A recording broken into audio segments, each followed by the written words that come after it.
we wake, hear the birds and see the sun.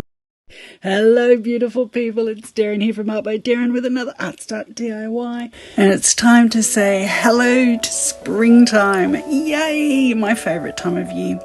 We're going to start off with a spring desk blotter, so I'm getting rid of my old winter one that's been there all winter and just giving a little clean up to my desk, and starting with this Kaiser Floral Romance paper, which is already like mixed media there already, but I wanted to make it a little more me. So most of these pieces are cut out from the pack, but I have some of the stuff from my own stash too. So using Yes paste, which is a bookbinding paste which just has less water in it so paper doesn't wrinkle, and just adding these out. Now, if you've got something that doesn't quite match your colour palette, just grab some paint and paint over the top of it and make it match your colours. So here, changing the blue to pink and just adding pink so it sort of carries through the whole piece. Even though it's just a desk blotter, I got to look at it every time I make crafts, so I want it to look pretty. So I've got a little Glint. Forgotten his name. Klimt. Oh God, here we go. No, I was right. Klimt. Gustav Klimt made this this little piece at the top there. So I'm just adding pink to whatever I think needs it, just to carry it through the whole piece. And now I'm going to add some burnt sienna because I noticed the browns that I had put on that I needed to sort of repeat that colour as well. Unfortunately, the Kaiser Craft paper doesn't really accept paint very well. Like when you water it down, it sort of makes the paper go into little balls. So just be careful. I ended up using a lot more water in my paint and just dabbing it off with a paper towel there to get the colours that I wanted. So you can see here I'm adding like a shadow side on the right side of all my pieces, just to give it a little bit more depth and carry that colour right through, and a little bit of splashing with my brush with the paint. And now I'm going to add some white highlights with this Uniball white pen, just adding some dots to our little heart. Again, putting shadow side, always with putting shadows on letters, just pick a right or left side and an up or a down side, and just do the same thing throughout, and then you'll get a proper shadow look on your letters. Adding just a little reminder to myself to walk in beauty, and covering up that grow with some white too, just to sort of knock it back a little bit. It was too in my face. And adding some floral stamps. These are from Kmart, they're pretty cheap, a couple of dollars, with some brown stays on, just to carry through a different motif.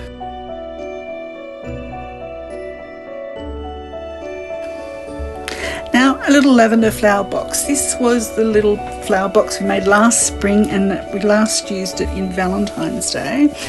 The floral foam had got totally wrecked, so I pulled it out and I'm putting a new piece in.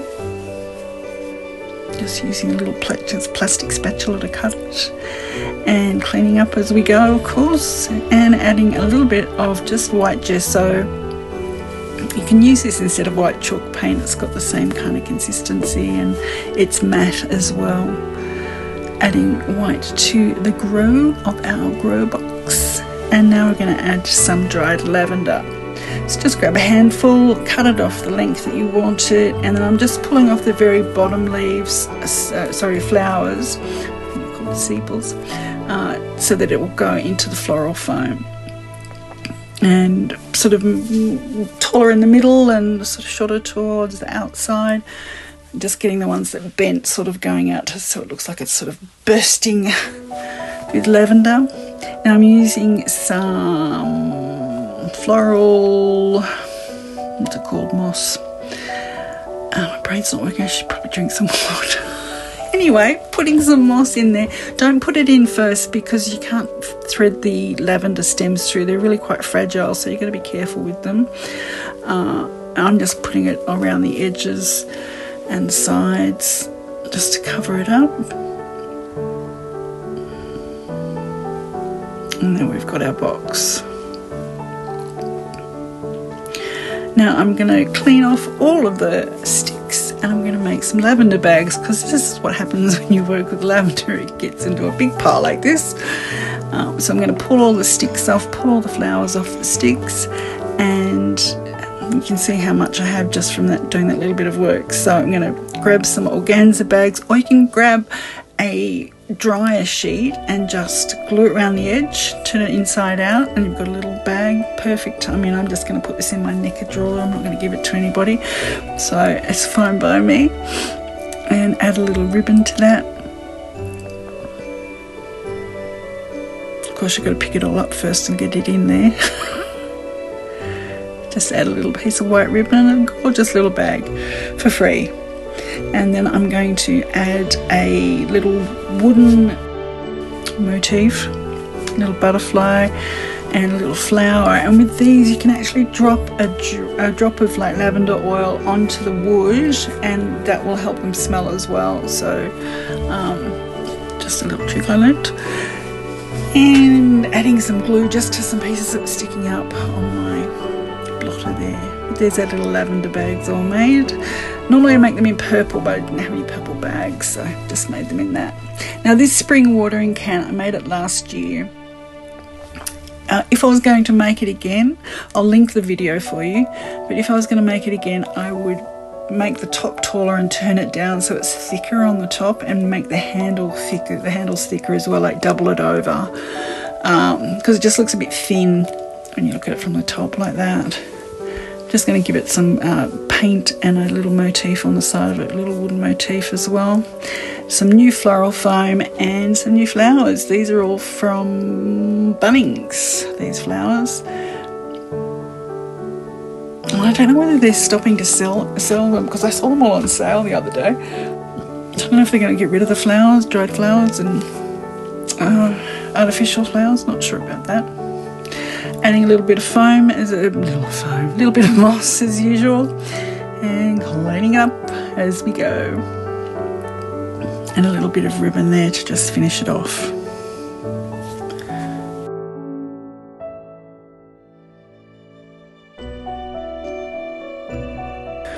Now let's refresh our coastal home sign that we made last year. I'll link that video as well. Just painting it with this pink chalk paint from Kmart. It's a lovely colour, and drying it in between with my heat gun so I can put that second coat on pretty quickly. And then I'm going to make a new little wreath for it as well out of that pip berry, just in the white, adding a flower to the top and a couple of gum leaves as well. And there's our little home sign.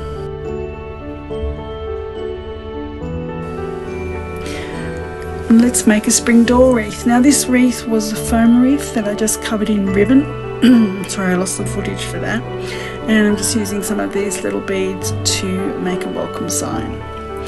Now this little birdhouse I got from Bunnings. Yes, they have a lot of my money, Bunnings.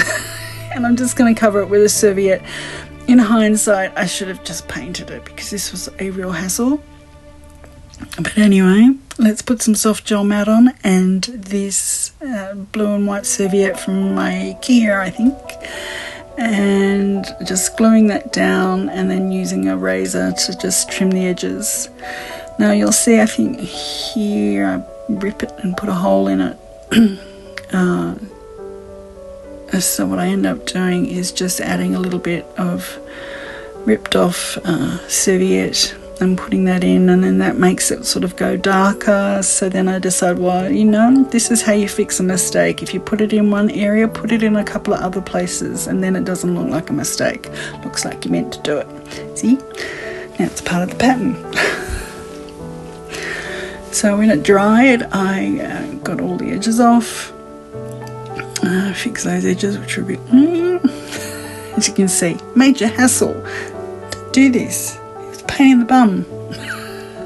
So I end up just painting the rest of the birdhouse with the exact same colour in blue and touch up the white.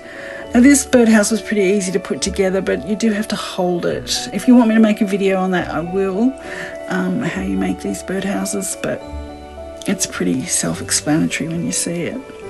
So I grabbed the raffia with the welcome beads and just grabbing some florals and some leaves, some of the eucalyptus leaves, and just tying those on.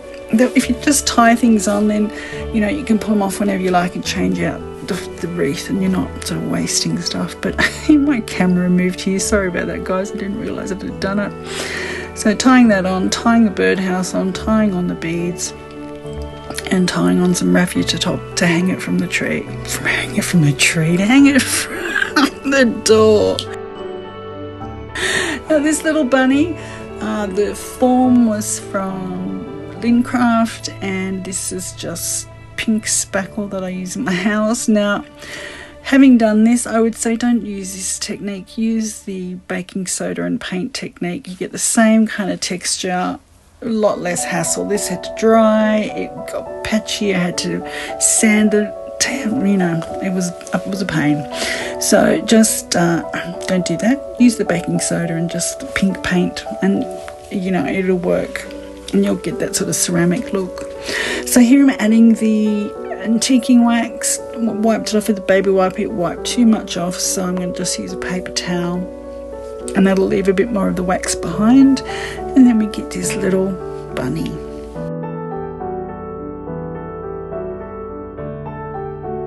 Now let's make a St. Brigid's cross. I don't happen to have wreaths near me, so I've got this 2mm caning that I'm going to cut 19 pieces at 30 centimeters in length, and then we fold one in half, put it at 3 o'clock, one down to 6 o'clock, and one over to 9 o'clock to make our first little bit of our square. Now you're going to turn it to 6 o'clock and then pop one over at 9 o'clock, and basically you're going to do that until the end. Pop it over to 9 o'clock, turn it down to 6 o'clock, over to 9 o'clock, turn it to 6 o'clock, and that's how you make a St. Brigid's cross. I'll link the video that I watched before I made this, and it's from Ireland, where these are made on January 31st and hung in the home on February 1st. But you can make these and hang them whenever you want to celebrate, really. I'm hanging mine 1st of September. You can hang them on May Day as well. And these are hung in the home to bless the house. So need all the good blessings we can.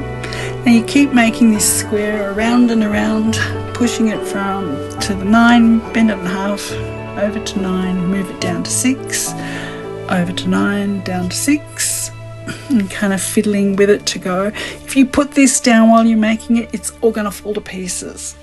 So don't stop, just keep going. Make sure you have everything ready to go. And this last piece, you can see I threaded it through that loop on the left there, and that's how you finish it off, by threading your last 9 o'clock through the loop from the 12 o'clock. Now, holding that 6 o'clock together, I just wrapped a ribbon around because I didn't have my elastics that I was going to put on it. So I had to do something, so I grabbed the first bit of ribbon I had, and you can see how it quickly sort of disintegrates. So you just make sure you've got your elastics ready to go. And these are just those little clear elastics. I can't use them in my hair, but they're perfect for this. And then you're going to trim the ends off so that they're all even, and you make them all the same length all the way around. And then you decorate it with whatever ribbon you like. You can paint these, you can use any ribbon, string, whatever you like to tie them off around the ends. I decided to start with this pink ribbon, except it had a big stain on it, so I had to just cut it off into pieces and made a little hem on one side, and then glued the other side down and pulled it round. So I had a nice neat seam on the back, like that. And I decided to do it pink and blue because, well, why not? And then I added some raffia to the middle just to give it another sort of more farmhousey look, I suppose. And I needed to add a piece of raffia so I could hang it as well. Now, I nearly didn't include this one because it didn't work out the way I wanted it to. But hey, live and learn, so I thought I'd better keep it there so that you could see what I did wrong as well. just a little rolling pin from Spotlight. I've made this little butterfly. Papillon is French for butterfly, if you didn't know. And it says Étage 2012. That's when hubby and I were in France. Beautiful place, this chateau, which was so cheap. We travelled from Paris to Rome in a car, and we had this book that had all the chateaus in it, and like for $100 we stayed in these places. Like, it was so cheap and they were so beautiful, all these 12th century chateaus. So you see, I've stuck it on and I've added a bit of antiquing wax, and it kind of made it look too dirty and I didn't really like it, and then I didn't like the ribbons that I put on it. So then I decided, for some unknown reason, to sand it. Why didn't I just get some white paint out? Like, seriously. And of course, when I sanded it, I buggered up the paper because it was just copier paper. Oh no, it wasn't. Sorry, it was rice paper. So it was a little bit too thick, so I would have printed it better onto a serviette. It would sit better, and then I wouldn't see, you can see all the little crappy marks all over it. Anyway, then I added some blue paint. This is the blue chalk paint from Kmart that I've still got. It's lasted pretty well, actually. And then I decided to strengthen up the writing. So just remember, if you do that, continue it, like put it somewhere else on a piece as well. Just don't, because it'll make it stand out too much. Now, this flower arrangement with these little blocks that I made last year lasted really well. So I'm just going to change its colour now. It's time it had some colour. It's been in wood for a year. So that's painting it with the pink chalk paint, and I'm going to add some new foam to this and some new florals as well.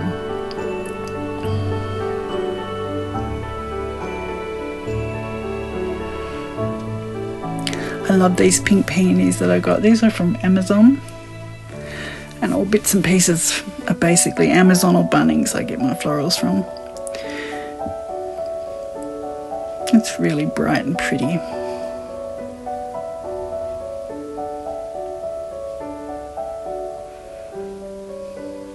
Adding a pink ribbon to finish it off, and these are little florals for the top of our tea tray.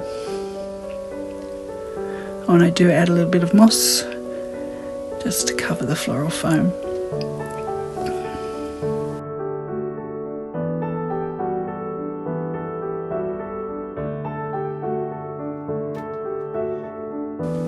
Now I'm going to make an Ostara Journal Page. So again, using the Klimt picture, I thought she just totally embodied Ostara, the goddess of spring. And then I pulled out little some watercolour paints in lemon yellow and blue apatite, and you can see on this type of very smooth paper it makes great watercolour blooms. So just very watered down paint, splash it on, don't touch it, let it dry, and you'll get these wonderful bloomed colours. I'm going to stick on all over everything with some soft gel matte medium. So I've pulled out things that are sort of for the goddess, renewal, eggs, flowers, butterflies, all things that represent changing of the season into spring.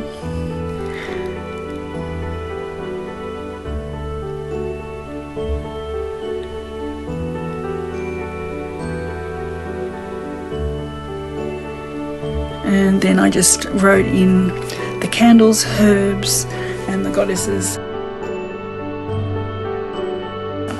So here's everything we made. Here's our spring wreath on the door that I still haven't painted. It's on the list, I'm telling you, it's coming. It really is. Maybe I'll get it done before Christmas. Hopefully I will.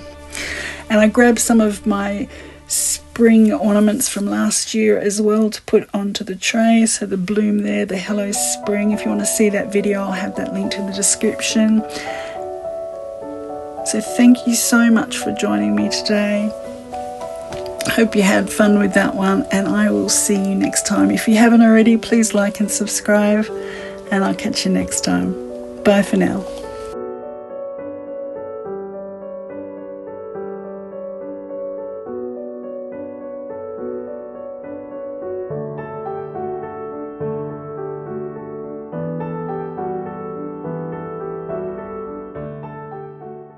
Things are finally right. With you and I, the future